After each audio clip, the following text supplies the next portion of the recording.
खरं तर मंत्री धनंजय मुंडे यांच्या अडचणी गेल्या काही दिवसात संपण्याचं नाव घेत नाहीयेत। कारण आता निवडणुकीतील शपथपत्रात माहिती लपवल्याप्रकरणी धनंजय मुंडेंची आमदारकी धोक्यात येऊ शकते।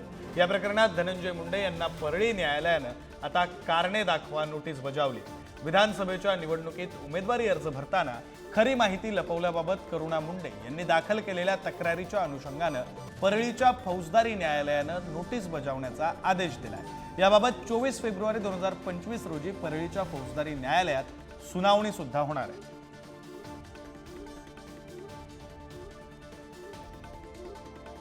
तर ज्यांनी तक्रार दाखल केली त्या करुणा शर्मा मुंडेंशी एक्सक्लुझिव्ह बातचीत केली आमचे प्रतिनिधी रिद्धेश हातीम यांनी। आपण पाहूया काय नेमका हा विषय आहे, काय कारण आहे ते थोडं माहिती द्या। जे त्यांनी 2024ची आमदारकीची निवडणूकमध्ये शपथपत्र दिला होता त्याच्यामध्ये माझे मुलाबाळांचा उल्लेख केला होता, माझा उल्लेख नाही केला होता। आणि आमचे दोघांचे जे पिटिशन कोर्टामध्ये आहे, डोमेस्टिक व्हायलन्स, डिवोर्स सगळे जे पिटिशन आहे त्याचा पण उल्लेख केला नाही, ते माहिती लपवलेली आहे।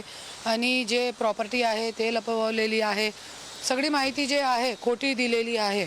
आणि ज्यावेळे मी छाननीच्या दिवसामध्ये पण मी ऑब्जेक्शन घेतला होता, तरी पण तिकडे वाल्मिक कराड अँड गुंडा गँग होती, तो त्यांनी काहीही केला नाही। आणि जे माझा ऑब्जेक्शन होता ते जे निवडणूक अधिकारी होते त्यांनी त्याची काय दखल घेतली नाही। ते जे राजीनामा कोर्टाकडूनच घेतात असं तर हे नेमकं असे सर्व गोष्ट घडू शकते का? ये जे आहे, ये जे सेक्शन आहे याच्यामध्ये त्यांना 6 महिन्याची शिक्षा पण होऊ शकते, क्योंकि खोटी माहिती देणं ही खूप मोठी गोष्ट आहे। तो जरी हाजीर नाही राहिले तो त्याच्या पुढे कोर्ट बघेल काय करायचं काय नाही। मी एकच बोलते की आज ये 5-6 निवेदन आहे जे मी तुम्हाला सगळे दाखवू शकते। 5-6 निवेदन आहे ज्याच्यावरती त्यांनी काहीही कारवाई केली नाही आहे। आणि धनंजय मुंडेवरती तो सोडा, त्यांचे जे एकदम 2 कोडी के गुंडा गँग लोक आहे त्यांच्यावरती पण सुद्धा आजपर्यंत काहीही कारवाई झाली नाही। हे तुम्ही बघू शकता इतकी कंप्लेंट। अन्न कशाच्या लावतात, अन्न आणि टन्ना कशाच्या लावतात मला तो हे कळत नाही। कशाला हे 2 कोडीचे गुंडे लोकांना कशाला मोठा करताय मला तो हे कळत नाही।